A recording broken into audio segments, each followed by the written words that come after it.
மீனத்தில் அவர் உச்சம் ஆகுவது என்பது ஒரு 25 நாட்கள் 28 நாட்களுக்கு மட்டுமே நடக்கக்கூடிய ஒன்று. இந்த தடவை வருடத்திற்கு ஒரு மாதிரி உச்சமாகக்கூடியவர். இந்த முறை அவர் 11ஆம் இடத்துல, எப்பவுமே 11ஆம் இடம் தான், சனியோடு சேர்ந்து ராஜயோகாதிபதியோடு சேர்ந்து ரிஷபராசிக்காரர்களுக்கு ராசிநாதன் உச்சம் என்கின்ற அமைப்பை அடைவதும் 2 10ஆம் இடங்கள் வலிமையாக இருப்பதும் 2ஆம் அதிபதியான புதன் அப்படியே 10ஆம் இடத்தில் வலிமையாக குருவின் பார்வையில் இருக்கிறதும் கொடுத்து வச்ச 2ஆம் இடத்துல ராகு இப்போது குருவின் பார்வையில் இருக்கிறார்.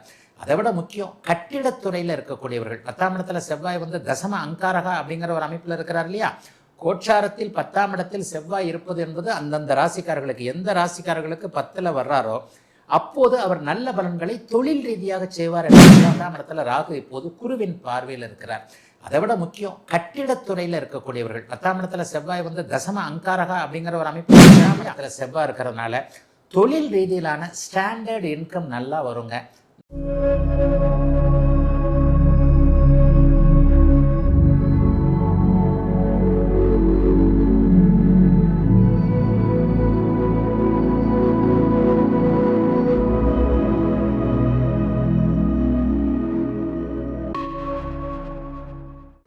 ஆன்மீக பரிகாரம் நேயர்கள் அனைவருக்கும் இனிய நல்வாழ்த்துக்கள்.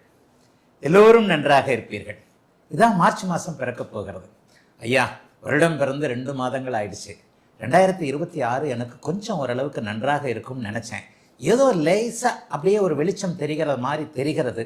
ஆனால் முழுசாக இன்னும் எந்த விதமான நல்ல மாற்றங்களும் வரலை. எனக்கு நன்றாக இருக்குமா இல்லையா? ஏதாவது ஒரு நல்ல நிலைமைகள் எப்படியாவது ஒரு ஜோதிடத்தில் நம்பிக்கை இருப்பவர்களுக்கு, ஜோதிடத்தில் ஆர்வம் மட்டும் இல்லாமல் ஜோதிடத்தை புரிந்தவர்களுக்கே ஒரு சில நிலைகளில் சில விஷயங்களில் தயக்கம் இருக்கும். சரி, இந்த மார்ச் மாதம் 12 ராசிக்காரர்களுக்கும் எப்படி இருக்கும்? மார்ச் மாதத்தில் ஏதாவது முக்கிய கிரகங்கள், முக்கிய நிலைமைகள் ஏதாவது இருக்கா அப்படின்னு பார்த்தீங்கன்னா, வருடாந்திர கிரகங்கள்னு சொல்லப்படக்கூடியது 4 கிரகங்கள் தான். சனி, குரு, ராகு, கேது. இந்த வருடாந்திர கிரகங்களான 4ம் நிலையாக அந்த இடத்துல இருக்குது. இந்த வருஷம் இந்த மாதம் கண்டிப்பாக சனி பயிற்சி இல்லை. ஐயா, வாக்கிய பஞ்சாங்கப்படி சனி பயிற்சி மார்ச் மாதம் 7ஆம் தேதி அப்படி இப்படின்னு சொல்கிறாங்களே அப்படின்னு சொன்னீங்கன்னா, வாக்கிய பஞ்சாங்கம் என்பது முழுக்க முழுக்க தவறானது, ஞானிகளுடைய சித்தாந்தத்திற்கு விரோதமானது. ஒரு சாதாரண ஜோதிடர் வாக்கிய பஞ்சாங்கத்தை கொடுத்தார், ஞானிகள் கொடுத்ததுதான் திருக்கணிதம்.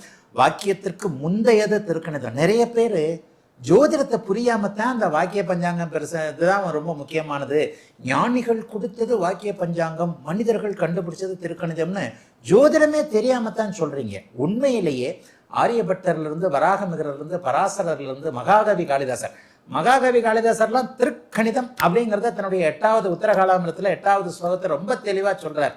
2000 வருடங்களுக்கு முன்பு திருக்கணிதம் என்பது தெல்ல தெளிவாக ஞானிகளால் அருளப்பட்டு இடையில் வந்த சாதாரண நம்மை போன்ற ஒரு ஜோதிடரான, நம்மை விட மேம்பட்ட ஜோதிடர்னு வேணா சொல்லிக்கலாம், வரருசி என்கின்ற ஒரு மேதை, அவங்க ஞானிகள் திருக்கணித சித்தாந்தத்தை கொடுத்தது. பார்வையின் அடிப்படையில் வரக்கூடிய அந்த சித்தாந்தத்தை கொஞ்சம் எளிமையாக்கி வார்த்தைகளாக, வாக்கியமாக மாற்றி ஒரு 800 வருஷத்துக்கு முன்னாடி கொடுத்த இந்த வாக்கிய பஞ்சாங்கத்தை தான் இன்னும் ஞானிகள் கொடுத்ததுன்னு நிறைய பேர் தவறாக புரிஞ்சுக்கிட்டு இருக்கிறீங்க. உண்மையிலேயே ஞானிகள் கொடுத்தது திருக்கணிதம். அதனை அடுத்து சமீப காலத்தில் இருக்க 800 வருஷங்களுக்கு முன்பாக ஒரு சாதாரண ஜோதிடர் கணிச்சது தான் வரருசியை கொடுத்த வாக்கிய சித்தாந்தன்றது நிறைய பேருக்கு புரியாது. ஆகவே வாக்கிய பஞ்சாங்கப்படி சனிப்பெயர்ச்சி நடக்குதே அப்படின்னு சொல்றவங்களுக்கு சர்வ நிச்சயமாக இல்லை. திருக்கணிதப்படி சென்ற வருடமே சனிப்பெயர்ச்சி நடந்துருச்சு. இந்த மார்ச் மாதம் குரு அதே இடத்தில் இருக்கிறார், சனி அதே இடத்தில் இருக்கிறார், ராகு கேதுக்கள் அதே இடத்தில் இருக்க எப்பவுமே மாத கிரகங்கள் மாறும் இல்லையா? இந்த மார்ச் மாதத்துல ஏதாவது விசேஷம் இருக்கா? எப்பவும் போல மார்ச் மாதம் கும்பத்திலிருந்து மீனத்திற்கு மாறுகிறார். யாரு? நம்ம சூரியன். தமிழ் மாதம் அவர் ஒரே வீட்டில் இருப்பார், ஆங்கில மாதத்தில் 2 வீட்டில் இருப்பார். அப்போ மார்ச் மாதத்தின் ஆரம்பத்தில் கும்ப வீட்டில் இருக்கக்கூடிய சூரியன் அதனை அடுத்து அப்படியே மீன வீட்டிற்கு மாறுகிறார்.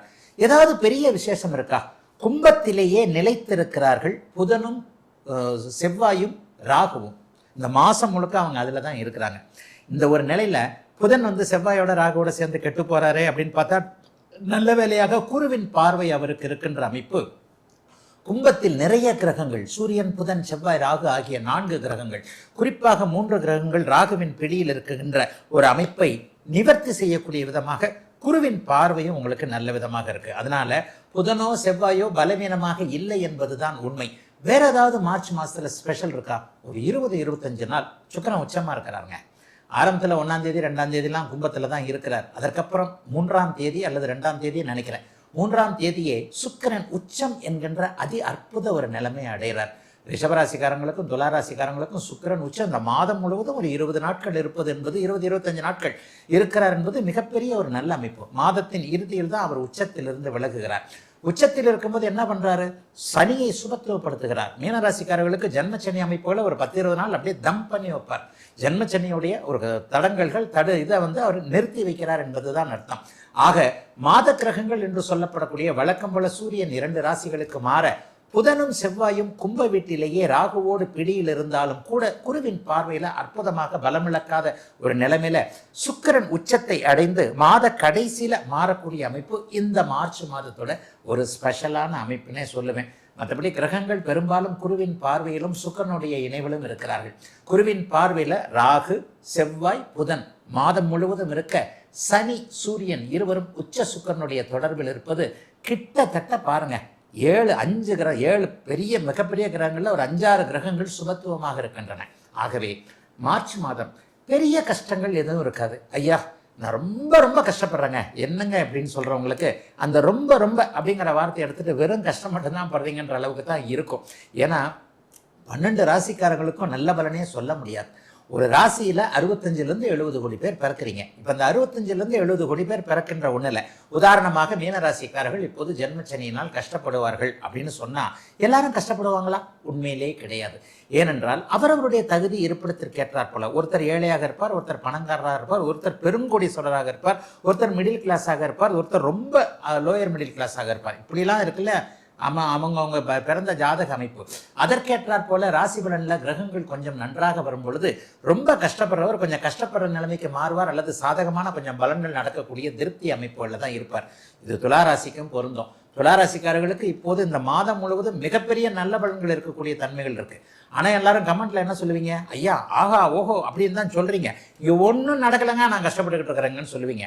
ஆனால் அந்த கஷ்டப்பட்டுருக்கிறவங்களுக்கு கூட நான் என்ன சொல்லுவேன் அப்படின்னா, 5 ரூபாய் சம்பாதிக்கக்கூடியவருக்கு 50 ரூபாயும், 500 ரூபாய் சம்பாதிக்கக்கூடியவருக்கு 1000 ரூபாயும், 1000ற்கு 5000ம், 5000ற்கு 50,000ம், 50,000ற்கு லட்சமும் அவரவருடைய படிநிலைகளுக்கு ஏற்ப வருமானங்கள் உயரத்தான் இருக்கும். 5 ரூபாய் சம்பாதிக்கிறவர் 5 கோடி சம்பாதிக்கிற அளவுக்கு மாறிட மாட்டார். இது உங்களுக்கே நன்றாக தெரியும். இப்பொழுது 12 ராசிக்காரர்களுக்கும் மீனம் முதல் மேஷம் வரையிலான இந்த 12 ராசிக்காரர்களுக்கும் இந்த மார்ச் மாதம் எத்தகைய நல்ல அல்லது சாதகமற்ற பலன்களை செய்யும் அப்படிங்கிறத பார்த்துடலாம். ரிஷபராசிக்காரர்களுக்கு மிகவும் பெரிய பொருளாதார முன்னேற்றத்தை கொடுக்கக்கூடிய அமைப்பு இந்த மார்ச் மாதத்துக்கு அமையுதுங்க. ஒரு வருடம் 11 மாதம் 10 மாதத்திற்கு ஒரு முறை மட்டுமே உங்களுடைய ராசிநாதன் உச்சம் என்கின்ற அமைப்பை அடைவார். வருடாந்திர கிரகம், மாதாந்திர கிரகம் 20 நாள் 25 நாளில் மாறிடுவார். 10 மாதத்துக்குள்ள 11 மாதத்துக்குள்ள ஒரு ரவுண்டு வந்துடுவார். எப்போதாவது ஒரு முறை வக்கரமாகும்போது டக்குன்னு நீளம். அப்போ மீனத்தில் அவர் உச்சம் ஆகுவது என்பது ஒரு 25 நாட்கள் 28 நாட்களுக்கு மட்டுமே நடக்கக்கூடிய ஒன்று. இந்த தடவை வருடத்திற்கு ஒரு முறை உச்சமாகக்கூடிய அவர் இந்த முறை அவர் 11ஆம் இடத்துல, எப்பவுமே 11ஆம் இடம் தான், சனியோடு சேர்ந்து ராஜயோகாதிபதியோடு சேர்ந்து ரிஷபராசிக்காரர்களுக்கு ராசிநாதன் உச்சம் என்கின்ற அமைப்பை அடைவதும் 2 10ஆம் இடங்கள் வலிமையாக இருப்பதும் 2ஆம் அதிபதியான புதன் அப்படியே 10ஆம் இடத்தில் வலிமையாக குருவின் பார்வையில் இருக்கிறதும் கொடுத்து வச்ச மாசங்க. உங்க முயற்சிகளுக்கு ஏற்ப நல்லா இருக்குங்க. அதுக்காக இந்த மாதம் முழுக்க நான் நல்லா இருக்குது வீட்டுக்குள்ளே அப்படியே படுத்து தூங்கிட்டு இருந்தால் அப்படியே யாராவது கதவை தட்டி காசு சூட்கேஸ் கொடுத்துட்டு போய்கிட்டே இருப்பாங்கன்னு நினச்சிங்கன்னா அப்படிலாம் எதுவுமே நடக்காதுங்க. முயற்சிகள் நல்லாக இருந்தால் கடுமையான பணவரவுகள் வரக்கூடிய அமைப்புகள் இப்போது இருக்கிறது. 2 10ஆம் இடங்கள் வலிமையான ஒரு நிலைமையில் இருக்கிறது ஒரு மிகப்பெரிய மேன்மை. என்னங்க மேன்மை? பேச்சின் துணையாக பேச்சில் பிழைக்கக்கூடியவர்கள், மார்க்கெட்டிங் துறையில் இருக்கக்கூடியவர்கள், புனிதமான ஆசிரிய பணியை செய்யக்கூடியவர்கள், அடுத்தவர்களை காப்பாற்றக்கூடிய உயரிய துறையான வழக்கறிஞர் துறையில் பெரிய அளவில் சாதிக்கணும்னு நினைக்கிறவங்க, நிதித்துறை, பேங்க் மாதிரியான விஷயங்கள் இருக்கக்கூடியவர்கள் எல்லாருக்குமே இந்த மாதம் நல்ல வருமானம் இருக்கும். சிலருக்கு ப்ரொமோஷன் இருக்கும், சிலருக்கு பதவி உயர்வு இருக்கும். ரிஷபராசிக்கார மாணவர்களுக்கு கல்வி அமைப்புகளில் நல்லவைகள் நடக்கும். மேற்படிப்பு படிக்கிறது எதுன்றதுல ஒரு நல்ல பெரிய கிளாரிட்டி கண்டிப்பாக உண்டு.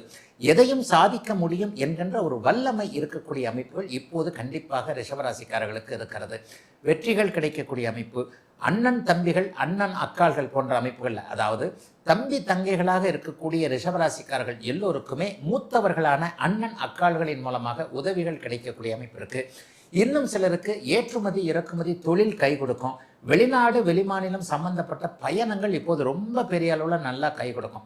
ஆஃபீஸில் இருந்து கூட 1 மாதம் 2 மாதம் போயிட்டு வாயா அப்படின்ற மாதிரி அனுப்பக்கூடிய சில சூழல்கள்லாம் ரிஷபராசிக்காரர்களுக்கு உண்டு. ஏன்னா 10ஆம் இடத்துல ராகு இப்போது குருவின் பார்வையில் இருக்கிறார். அதை விட முக்கியம், கட்டிடத்துறையில் இருக்கக்கூடியவர்கள். 10ஆம் இடத்துல செவ்வாய் தசம அங்காரகா அப்படிங்கிற ஒரு அமைப்பில் இருக்கிறார் இல்லையா. கோட்சாரத்தில் 10ஆம் இடத்தில் செவ்வாய் இருப்பது என்பது அந்தந்த ராசிக்காரர்களுக்கு, எந்த ராசிக்காரர்களுக்கு 10ல் வர்றாரோ அப்போது அவர் நல்ல பலன்களை தொழில் ரீதியாக செய்வார் என்பதுதான் உண்மை.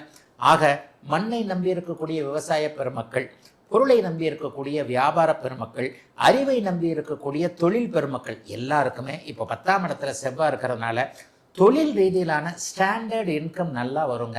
நல்ல உதவியாளர்கள் வரக்கூடிய அமைப்புகள் இருக்குது. அதை விட முக்கியமாக நல்ல வேலைக்காரங்க அமையக்கூடிய அமைப்புன்னு ரிஷபராசிக்காரர்களுக்கு 70% நன்மையை மட்டுமே செய்யக்கூடிய அற்புதமான மாதமாக அமைந்திருக்குதுங்க 2026 மார்ச் மாதம்.